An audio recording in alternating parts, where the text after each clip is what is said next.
continuer, et avant de continuer, je vais quand même prendre le temps également de remercier le Seigneur pour sa grâce. Quelle grâce, la grâce de me permettre de me tenir ici et de parler de sa part, parce que ce n'est pas ma pensée à moi que je vais communiquer, mais c'est celle qu'il m'a donnée, fait comprendre pour que je puisse aussi la partager.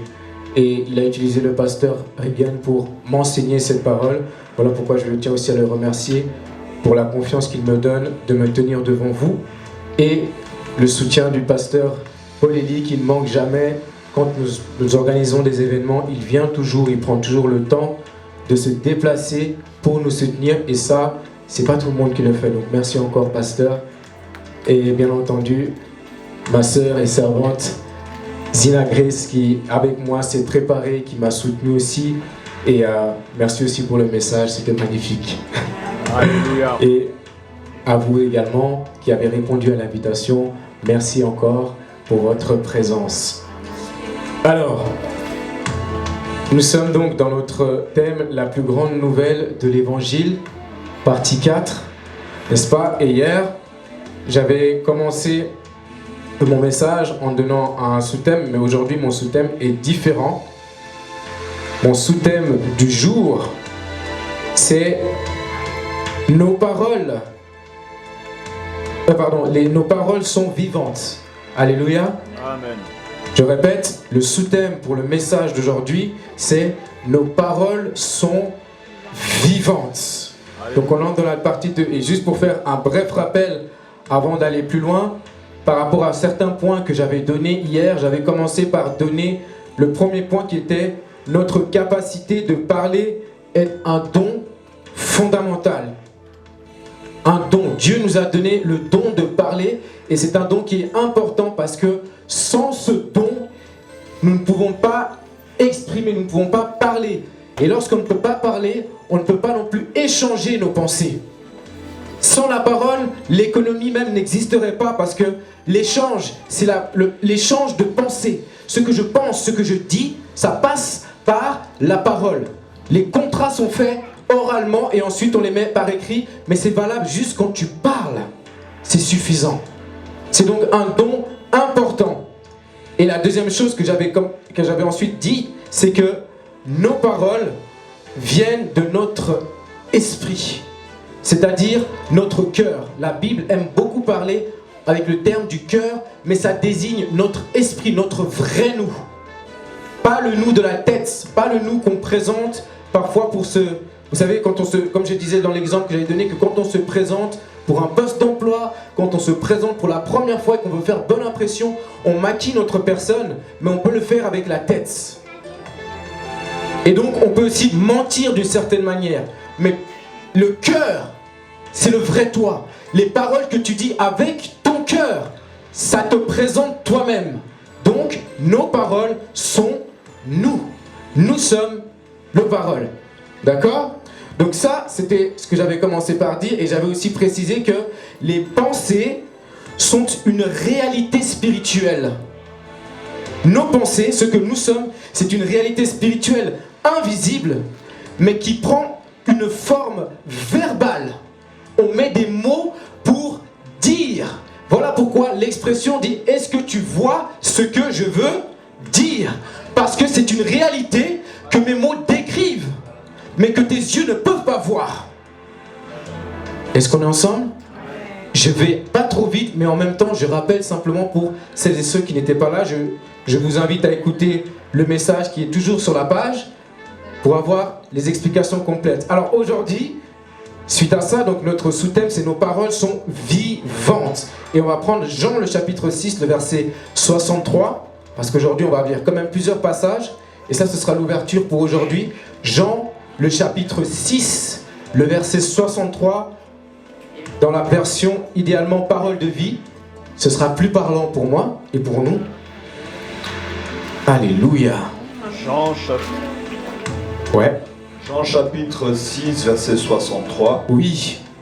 En parole de vie. S'il te plaît. C'est l'Esprit Saint qui donne la vie. C'est l'Esprit Saint qui donne la vie, oui. L'homme tout seul ne peut rien faire. L'homme tout seul ne peut rien faire. Oui. Les paroles que je vous ai dites viennent de l'Esprit Saint et elles donnent la vie. Les quoi? Les paroles que je vous ai dites, oui, viennent de l'Esprit Saint. Le Seigneur dit que les paroles qu'il nous a dites ne viennent pas de lui-même en tant qu'homme, mais bien de l'Esprit Saint qui donne la vie. Oui. Verset 64. Non, juste là, tu peux t'arrêter, d'accord? Donc ça, c'était simplement pour confirmer ce que je viens de dire, que les paroles sont vivantes.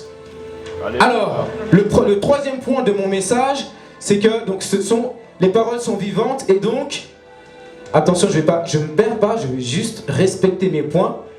Lorsque les paroles que nous prononçons, elles ne sont pas vides. Elles ne disparaissent pas simplement. D'accord? Elles demeurent dans le monde spirituel. Qu'est-ce que ça veut dire? Ça veut dire que lorsque nous parlons avec notre cœur, ne disons pas juste « ouais mais j'ai dit ça juste comme ça ». Non. Chaque parole que tu prononces, c'est une réalité. Et cette réalité, il est important de comprendre que la Bible en parle comme une semence. Et j'ai énormément apprécié lorsque le pasteur est intervenu hier, après nos messages, il a dit que la parole est comme une semence. Autrement dit, lorsque tu parles et tu prononces une parole qui vient de ton cœur, tu es en train de déposer une semence qui va produire son effet. Quelque chose de vivant, c'est quelque chose qui produit un effet. Et quel est ce genre d'effet que ça produit? Si ce sont des paroles négatives, elles vont produire un effet négatif dans le cœur de quelqu'un. Voilà pourquoi en tant que parent ou dans la famille, lorsque quelque chose ne va pas, évitons les engueulades devant les enfants. Parce que même si tu n'insultes pas ton enfant, il suffit que tu parles mal de ta femme, il suffit que tu parles mal de ton mari, et ton enfant va entendre, et ça va se créer en lui une semence qu'il risque de reproduire quand il sera adulte. Alléluia. Et il dira, mais je ne comprends pas pourquoi je suis comme ça. Pourquoi je suis comme ça? Parce que tu as entendu des paroles qui sont rentrées dans ton cœur. Amen. Et ça produit son fruit. Et ça s'applique à plein d'autres domaines.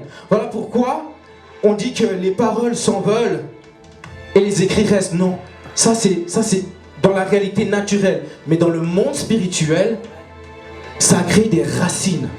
Et ces racines, c'est dangereux quand elles s'approfondissent. Pourquoi? Parce que pasteur, tu sais que un arbre, plus un arbre est grand, plus ses racines sont profondes. Voilà pourquoi quelqu'un qui a un fort caractère, qui n'arrive même plus à dominer lui-même, mais qui est dominé par un comportement, c'est quelqu'un dont la racine d'une parole, soit positive qui le pousse dans la foi, soit négative qui le pousse à se diminuer, à se dévaloriser, à s'intimider comme ma soeur l'a dit tout à l'heure, parce qu'il y a une racine qui est profonde. Amen. Et le Seigneur vient de dire ici, c'est l'esprit qui donne la vie. L'homme lui-même ne peut rien. Ça veut dire que tu entres dans une dimension où, même quand toi tu as envie, ça devient dangereux. Et ça, pour ceux qui ne savent pas, c'est le genre de question où, pour beaucoup, quand on arrive dans la vie en Christ, on me dit, mais est-ce que j'ai le droit d'écouter tel type de musique, comme on dit la musique du monde, la musique des... C'est pas ça la question qu'il faut poser. La question c'est, est-ce que tu veux que les semences qui sont semées dans la musique commencent à conduire et à donner une trajectoire à ta vie? Ça c'est la question qu'il faut se poser. La vie en Christ n'est pas une question d'interdit. Tout est permis, mais tout n'édifie pas. Tout est permis, tout m'est permis. Mais je ne laisserai pas des chansons changer la trajectoire de la vie que Dieu a prévue pour moi. Parce que la chanson, je la chante, je l'écoute, je la répète et je la parle. Et ce qu'on parle, c'est une semence. Et la semence produit en toi un fruit. Voilà pourquoi lorsque toi qui es en Christ, tu amènes tes enfants, veille sur ce qu'ils écoutent. Parce qu'ils vont commencer à reproduire ce que les artistes qui n'ont pas l'esprit de Dieu mettent dans leur musique. Et les enfants vont devenir ce qu'ils chantent. Amen. Les paroles sont une réalité. Elles portent une énergie. Elles sont tangibles. Ce qui est tangible, c'est ce qui est perceptible maintenant dans les 5 sens. Mais ça commence d'abord dans l'esprit. Alléluia. Donc veillons sur nous. Veillons à ce que nous écoutons. Veillons même quand tu regardes les informations. Tu sais, pasteur, aujourd'hui on voit à la télé des dirigeants, des hommes d'État prendre la place devant tout le monde et dire cette année, ça va être pire que l'année passée. Qu'est-ce que ça veut dire ça? À qui ça s'adresse ça? Depuis quand on prend une position de dire aux gens ça va aller mal? Qu'est-ce qu'ils sont en train de faire? Ils sont en train de semer en toi la peur. Ils sont en train de semer en toi l'inquiétude. Et lorsque tu es inquiet, tu n'oses même plus entreprendre. Et lorsque tu n'entreprends plus, tu n'es plus dans une position où tu peux être une source de bénédiction. Et donc, l'esprit du mal inspire ce genre de pensées, les pensées qui sont une réalité dans le cœur d'hommes de pouvoir et qui se présentent ensuite pour dire non, non, cette année ça va pas être si, non, cette année ça va pas être comme ça. Et toi qui n'as pas la parole de la vie en toi que tu parles pour détruire ce genre de paroles, non seulement dans ta vie, mais aussi dans la société, tu vas te laisser influencé par un politicien qui ne sait même pas de quoi il parle. Alléluia. Alors quand on dit qu'ils sont insensibles, pourquoi il dit priez pour nos dirigeants? Il faut prier, il ne faut pas les accuser, il ne faut pas les condamner, mais il faut utiliser cette révélation, il faut utiliser cette compréhension des réalités spirituelles, et que lorsque tu pries de cette façon, le Seigneur peut maintenant susciter des Daniel, le Seigneur peut maintenant susciter des Joseph qui seront là à côté de grands hommes, des dirigeants de ce monde, pour que tu sois la voix qui suscite. Voilà, ça c'est le plan, ça c'est la chose à faire, ça c'est la chose à faire, ça c'est la chose à faire. Et maintenant, les dirigeants sont influencés selon la pensée de Dieu. Cette perspective change la donne. Voilà pourquoi Trump est apprécié par le milieu chrétien, parce que même si lui-même n'est pas chrétien, son mandat a défendu les valeurs de Christ. Et si quelqu'un est pour Christ, Christ sera pour lui dans le moment que ça profite au royaume de Dieu. Alléluia. Est-ce que ça va, ça rentre? Alléluia. Je peux avancer? Ah, vas-y. Ok. Alors, je disais que les conséquences de ces choses, il faut veiller. Et dans Éphésiens, je vais juste prendre ça, ça va juste pour confirmer, on avance. Éphésiens chapitre 4, le verset 26, qui est un verset qui m'a beaucoup marqué, parce que c'est ce dont nous avons besoin pour veiller sur nous-mêmes, par rapport aux pensées. D'accord? Éphésiens chapitre 4, le verset 26 et 27, il nous dit... Éphésiens chapitre 4, verset 26 oui. à 27. Qu'est-ce qu'il dit? Quand vous vous mettez en colère, oui. Ne commettez pas de péché. Ok. Il a dit quoi? Quand vous vous mettez en colère. Autrement dit, ça peut être la colère, ça peut être la tristesse, ça peut être toutes sortes d'émotions négatives. Lorsque vous sentez une émotion qui n'est pas bonne et que cette émotion vous pousse à parler de la mauvaise manière, il dit ne péchez pas. Il faut garder le silence. Hier, le pasteur a bien dit, il est intervenu, il a dit que lorsque ça ne va pas, lorsque tu es en colère, tais-toi. Ne parle pas. Parce que ce que tu parles, c'est ce que tu es et c'est ce que tu deviens. Et ici, il dit quoi? Continue. Ne commettez pas de péché. Ok, oui. Votre colère doit cesser avant le coucher du soleil. Oui, 27. Ne laissez aucune place en vous à l'esprit du mal. À qui? Du mal. Mabé, écoutez. Lorsque tu rumines, lorsque tu ressasses les mauvaises pensées qui viennent en toi et que tu laisses s'asseoir avec, ça va prendre racine en toi. Et c'est l'esprit du mal maintenant qui commence à agir. C'est comme ça qu'on discerne les comportements. C'est comme ça qu'on gagne en discernement. Alors j'avance. Et je donne mon prochain point qui dit que cela devrait amener à accorder une grande valeur aux paroles. C'est pourquoi il ne faut jamais dire ce qu'on ne pense pas ou ce qu'on ne veut pas voir arriver. Job l'a confessé lui-même en disant que ce que je crains, c'est ce qui arrive. Vous voyez? Et ce sont des choses qui se passent tous les jours dans nos vies. J'avais bien dit que ce que nous sommes aujourd'hui vient de ce qui a été dit hier.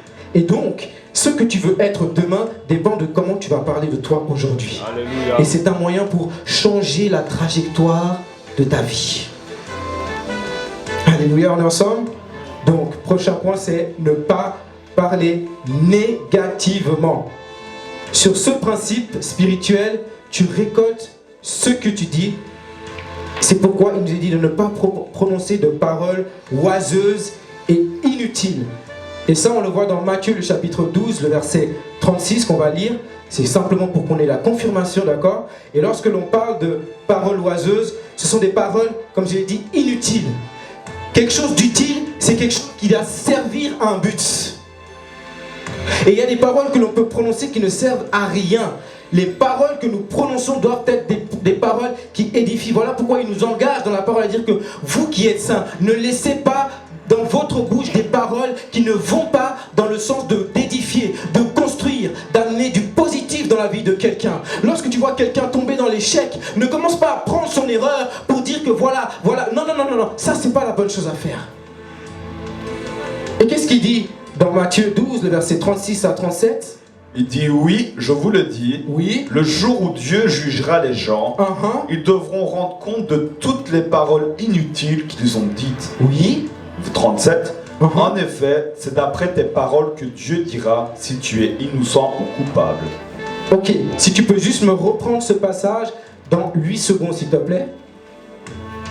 Matthieu 12, 36 à 37, c'est juste important parce que ça va introduire une pensée ici.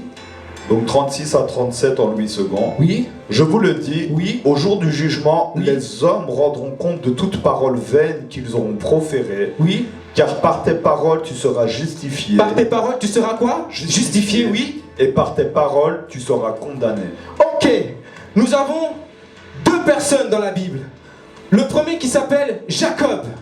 Il va voir que l'un de ses fils, avant de mourir, il va faire le bilan de la vie de ses fils. Et pour l'un, il va dire, parce que tu as fait ça, je te condamne. Parce que tu as fait ça, tu n'auras pas ci. Parce que tu as fait ça, tu n'auras pas ça. L'homme va condamner ses enfants.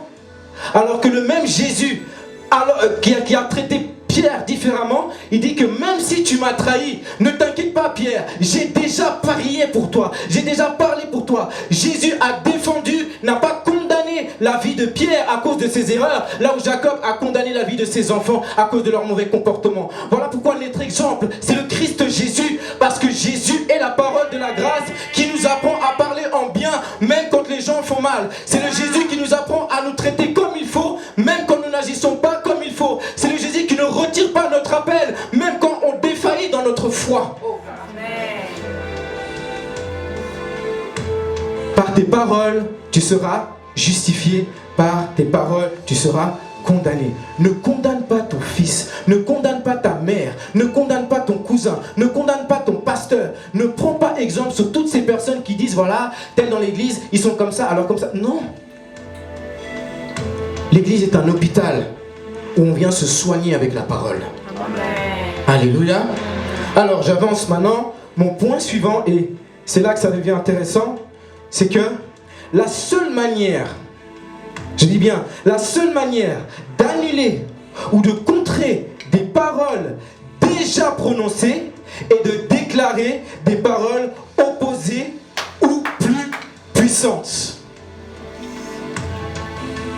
Dans le monde spirituel, on peut détruire ce qui existe déjà. J'ai dit, les pensées, ce sont une réalité.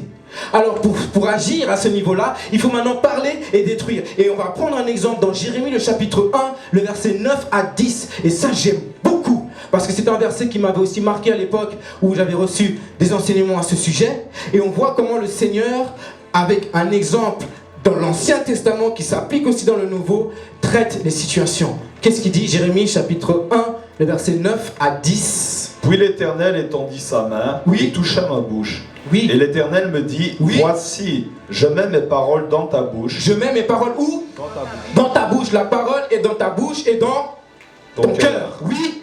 Regarde, je t'établis aujourd'hui sur les nations et sur les royaumes. Sur les nations et sur les royaumes. Pour que tu arraches et que tu abattes. Alléluia, pour que tu arraches et que tu abattes, oui. Pour que tu ruines et que tu détruises. Que tu détruises, oui. Pour que tu bâtisses et que tu plantes. Et tu plantes. Qu'est-ce qu'on plante dans la terre, pasteur? Des semences. Mais avant de planter dans la terre, il faut déraciner. Parce que le Seigneur ne construit pas ta vie sur les bases de ton passé. Il faut d'abord détruire, il faut d'abord déraciner. Voilà pourquoi Jésus est arrivé en donnant l'exemple lui-même. Il arrive devant l'arbre, il dit quoi? Je te maudis. Et qu'est-ce que les disciples ont vu? Ils disent, Seigneur, nous avons vu que l'arbre a séché jusqu'où? Jusqu'à la racine. Thank you. Ça veut dire que cet exemple de l'arbre maudit, ça représente ce qui n'allait pas dans ta vie, qui ne portait pas de fruits. Et c'est ce que ma sœur vient de prêcher tout à l'heure. Il faut que tu détruises d'abord dans la prière avec des paroles pour dire que non, je ne suis pas maudit, je ne suis pas bête, je ne suis pas pauvre. Que celui qui est malade dise, je suis guéri. Que celui qui a des problèmes dise, je n'ai pas de problème.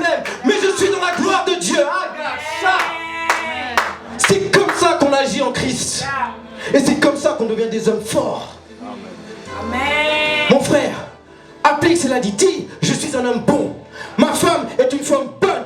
Et je confirme la prophétie. Et je veux le voir s'accomplir. Parce que je le dis avec mon cœur. Sur la base de la parole que je viens d'entendre. Et tu vas le voir s'accomplir. Amen. Ça rentre? C'est bon, ça rentre. J'avance? Allez. Ok. Alors on va prendre Marc, le chapitre 11, le verset 23, qui nous confirme ce que je suis en train de dire.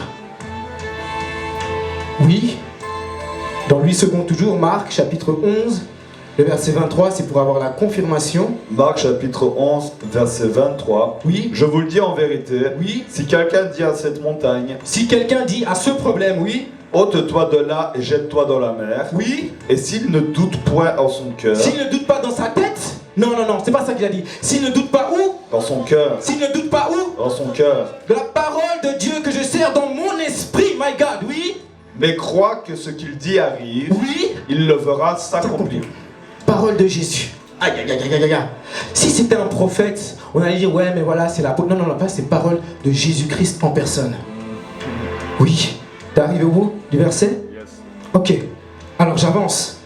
Souvenons-nous que nous avons été créés à l'image et à la ressemblance de Dieu et que le Maître a dit à son propre sujet, comme j'ai dit, on a lu dans Jean tout à l'heure, les paroles que je vous ai dites sont esprit et vie.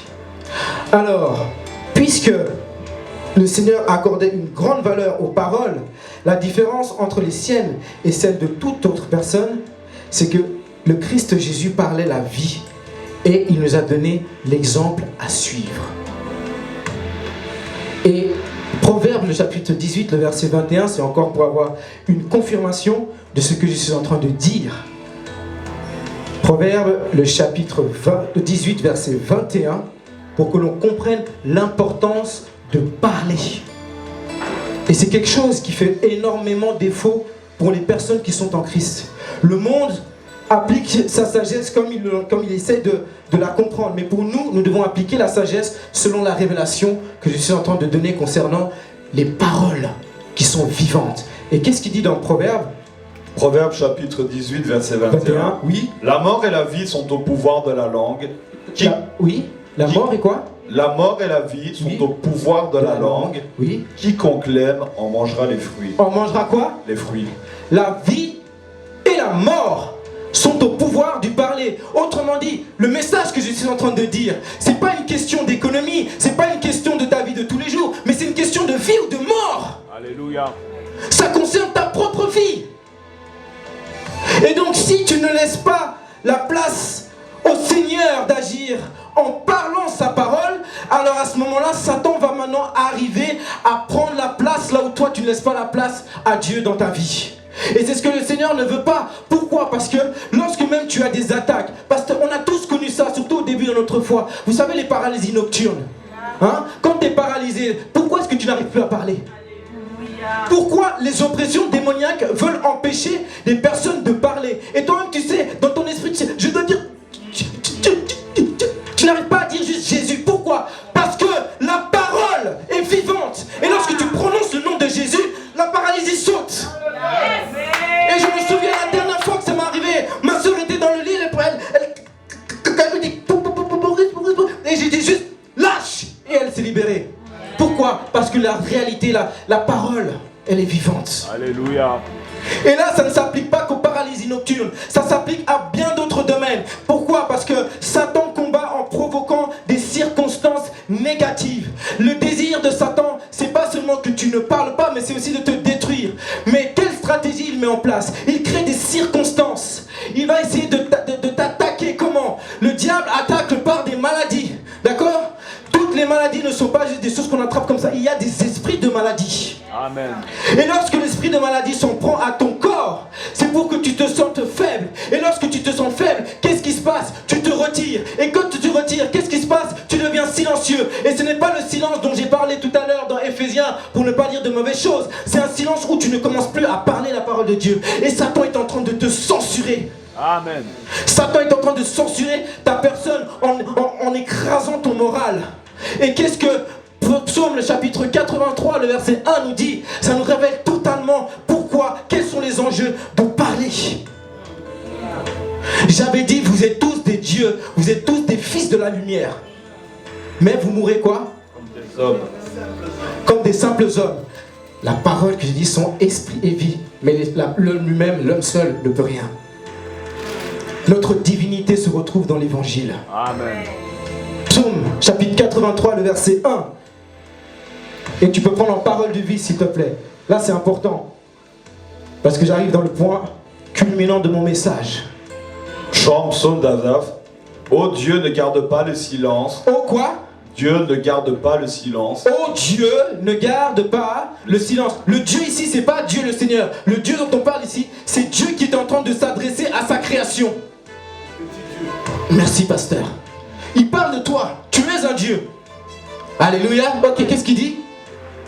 Oh Dieu.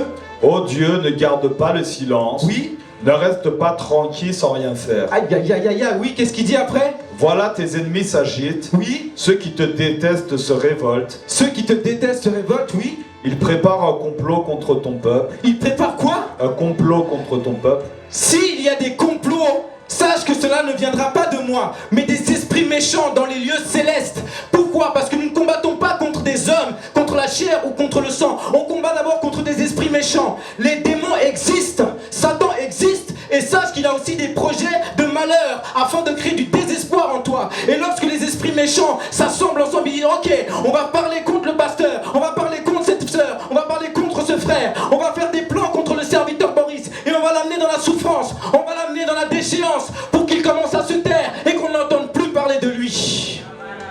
Et lorsque Satan a fini de comploter, il cherche maintenant des esprits faibles, des personnes qui ne sont pas capables de maîtriser leurs pensées, des personnes qui ne sont pas capables de discerner le bien et le mal qui agit en eux pour utiliser leur bouche, parler afin d'amener les réalités complotées contre toi et que ça prenne en effet dans ta vie. Continue de lire s'il te plaît. Vas-y, il dit quoi? On va le finir ensemble. Ils se réunissent en secret contre ceux que tu protèges. Oui. Ils disent, allez, détruisons leur pays. On va éliminer la servante Nancy. Oui. Après. Et qu'on ne parle plus d'Israël. Qu'on n'entende plus parler de la servante Zina. Oui. Ils se réunissent en secret. Et ils sont tous d'accord pour être alliés contre toi. Ils sont tous ok. Personne ne dit non, non, non, c'est trop. Ils disent non, non, non, il faut y aller comme ça. Oui. Qu'est-ce qu'il dit après? Ce sont les gens d'Édom et d'Ismaël. Oui. De Moab et d'Agar. Les gens d'Amon et d'Amalek. Les Philistins, les habitants de Tyr. T'es arrivé à quel verset ici? Verset 9. Ok, reviens simplement au verset 5. Verset 5. Oui. Ils disent, allez, détruisons leur pays. Oui. Qu'on ne parle plus d'Israël. Alléluia. Satan ne veut plus que tu te tiennes devant, face à lui, et que tu sois capable de parler. Alléluia. Et c'est ce qu'il a fait avec Job. Job est arrivé à un point où il n'arrivait plus. Il dit mais je ne comprends pas, je ne comprends pas. Qu'est-ce qui s'est passé? Qu'est-ce que c'est ci? Et il avait un manque de connaissances. Mais la Bible nous révèle avant que nous entrions dans l'histoire de sa vie que Satan s'est présenté devant Dieu. Et il a dit ah Job ça se passe bien. Ah Job il te loue parce que si. Ah Job il te loue parce que ça. Il te sert parce que tout va bien dans sa vie. Et le Seigneur m'a dit tu as vu mon serviteur? Tu as vu le serviteur Boris? Tu as vu la servante Zina? Est-ce que tu as vu mon assemblée? Est-ce que tu as vu les fils de la lumière? Est-ce que tu as vu la servante Nancy comment elle m'aime? Même si elle a de la peine, même si elle a de la difficulté. Est-ce que tu as vu comment elle reste fidèle à moi? Est-ce que tu as vu comment elle reste attachée à moi? Alléluia. Ah mais elle fait ça parce qu'il y a des promesses. Vas-y laisse-moi un peu mettre le boxon dans la vie des autres. On va voir s'il continue à te servir. Alléluia. Il dit ok. Le Seigneur a dit quoi? Ok, vas-y. Je vais te montrer que tout concourra au bien de ceux qui continuent à me faire confiance. Alléluia. Amen. Vas-y. Allez, qu'est-ce qu'il Job vit? Et d'abord la maladie, les enfants. Après c'est sa femme. Et après c'est la maladie. Et maintenant c'est ses amis qui commencent à venir à le critiquer. Mais regarde-toi franchement. Regarde ton témoignage. Hein? T'as raté ta vie, t'as raté ça. Là ça va pas. Et tu viens ici, tu viens nous prêcher Jésus, alors que ta vie ça va pas. Mais qu'est-ce qui s'était passé au début? Qu'est-ce qui s'était passé? Satan avait comploté. Et il a présenté son complot devant Dieu. Dieu lui a dit vas-y, de toute façon moi c'est mon petit, je suis derrière, je serai derrière. Alléluia. Et même s'il a défailli Amen. dans sa foi, même s'il n'a pas su garder le langage, même si à un moment donné on l'a plus vu, il venait plus à l'église, il était plus présent, même s'il était là dans les groupes, il priait peut-être plus, mais au moins il était là parce que son cœur était attaché à moi. Juste à cause de ça, il va dire, ok, on va tout rénover maintenant. Et je vais te donner le double. Il lui a donné une nouvelle femme, il lui a donné de nouveaux enfants. Et il a fait parole avec Abraham, même s'il a eu Ismaël, même s'il a raté, la promesse n'a pas été acquise. Et lorsqu'il amène la chose, il l'amène dans un degré qui... Alléluia. qui dépasse totalement ta compréhension. Et à un point où tu n'arrives... Ah, vas-y. Doucement, vas-y. Alléluia. Tu as besoin de foi aujourd'hui pour croire où Dieu veut t'emmener. Mais demain, les gens auront besoin de foi pour croire d'où tu viens. Tellement la gloire de Dieu sera forte sur toi. Tellement tu vas briller, on dira, mais non, lui c'est facile. Lui, voilà, il n'y a rien eu. Non, non, non, le parcours de la foi ne se vole pas. Amen. On ne vole pas le parcours de la foi. Ton histoire, ton témoignage va rester. Pour avoir eu la foi, les anciens ont reçu un témoignage favorable. Au point où aujourd'hui, la foi d'Abraham parle toujours pour nous enseigner. Ah, Jesus Christ. Amen. Alléluia. La foi des anciens est un moyen pour t'encourager toi aujourd'hui. Et le premier, le précurseur, c'était Abraham. Parce que Abraham n'avait pas la Bible comme ça. Abraham n'avait pas des versets. Abraham n'a pas connu l'apôtre Paul. Abraham n'a pas eu un exemple avant lui. Abraham n'a pas connu Noé. On ne nous dit pas qu'Abraham connaissait ce qui s'était passé avant, parce que le monde n'a pas existé à partir d'Abraham. Mais parce qu'il a cru et qu'il a été fortifié dans sa foi, alors que sa foi devenait faible, il a dit non, je ne vais pas faiblir dans la foi. Je vais continuer à faire confiance. Je vais continuer à chanter la parole. Je vais continuer à louer le Seigneur. Et le Seigneur s'est présenté un jour, il a dit aïe aïe aïe aïe aïe aïe aïe aïe aïe aïe. Mon ami, l'année prochaine, à la même heure, à la même date, tu verras ce que je t'ai promis. Alléluia. Ne lâche pas. Ne lâchez pas. Et vous qui avez reçu des paroles, ne lâchez pas. Ce qu'elle a dit ici, ce qui a été dit précédemment, ce sont des choses que le Seigneur répète parce qu'il veut que ça rentre. Il veut vraiment que ça rentre. Et tant que ça ne sera pas rentré, tant que ça est quotidien, le Seigneur n'arrêtera jamais de te parler parce qu'il te court après. Alléluia. Dieu ne t'abandonne pas parce que tu es son image. S'il t'abandonne, alors il n'est plus Dieu. S'il t'abandonne, alors il n'est plus fidèle. Or, si nous sommes infidèles, lui demeure toujours fidèle. Pourquoi? Parce que c'est son honneur. Et son honneur, c'est toi. Son honneur, c'est son image. Son honneur, c'est sa parole. Voilà pourquoi il met sa parole en toi. Parce que lorsque la parole de Dieu est en toi et que tu honores cette parole, tu es glorifié avec le Seigneur. Alléluia. Et tu deviens une lumière. Aïe, aïe, aïe. Tu deviens une lumière. Alors qu'est-ce qu'il faut faire? Il faut parler. Alléluia. Il faut parler l'évangile. Il faut parler la bonne nouvelle. Il faut parler, il faut parler, il faut parler. Et tant que tu n'arrêteras pas de parler, tant que tu ne changes pas les choses autour de toi ne changeront pas. Tant que tu ne parles pas, il faut d'abord parler pour toi d'abord. Parce que tu peux aussi parler pour des choses matérielles, pour des choses qui t'entourent. Mais ce sont des choses que tu risques de perdre. Des choses qui risquent même de te perdre si ça ne change pas toi d'abord. Commence par parler de toi. Commence par t'enraciner dans ton identité selon Christ. Et lorsque cette identité va prendre racine en toi, tu n'auras pas à forcer, tu ne diras pas pasteur je n'arrive pas, mais comment je fais? Non, non, non, tu n'auras plus à faire. Ce sera la nature qui va porter du fruit naturellement en toi. Et lorsque tu commenceras à faire ça, tout autour de toi maintenant les choses aussi vont commencer à changer. Tu pourras prier pour ta famille, tu pourras prier aussi pour tes enfants, tu pourras prier pour tout ce qui t'environne, ton business, tes affaires. Oui, c'est aussi important, ce n'est pas la priorité, mais ça fait partie des choses que le Seigneur veut pour toi. Et ça va commencer à changer. Alléluia. Être un succès ou un échec dépend entièrement de notre bouche. Amen. Nous l'avons lu avec Proverbe. La vie et la mort sont au pouvoir de la bouche. C'est une question de vie ou de mort. La mort, c'est pas quand on t'enterre. La mort, c'est quand tu ne vis pas la vérité de Christ. La mort, c'est quand tu te sens dépressif parce que tu ne vois pas de fruits portés en toi. Alléluia. La mort, c'est quand tu passes ton temps à regretter. Tu ne vis plus. Ce n'est pas bon. Dieu veut effacer les regrets. Hein, David? Dieu veut effacer, en retirer. Et ce que je te dis ici, c'est ce qu'il te donne aussi pour toi, pour que tu apprennes à le faire. La chose ne te dit pas, oui, mais moi, j'arrive pas. Non, commence à le faire. Si tu n'arrives pas, appelle quelqu'un qui pourra t'aider. Dis, écoute, aujourd'hui, ça va pas. Ok, ça va pas. Il n'y a pas de souci. Je te comprends. Maintenant, regarde, on va ouvrir la parole. Et c'est comme ça qu'on avance. C'est comme ça que moi j'avance. C'est comme ça que j'évolue avec le pasteur dans le secret. Et quand j'arrive ici et que je prêche parce que j'ai appliqué les choses qu'il m'a enseignées. Alléluia. Et j'en vois les résultats. Amen. Est-ce que nous avons été bénis? Alléluia. Alors on peut glorifier le Seigneur parce que moi je suis arrivé au bout du message. Amen.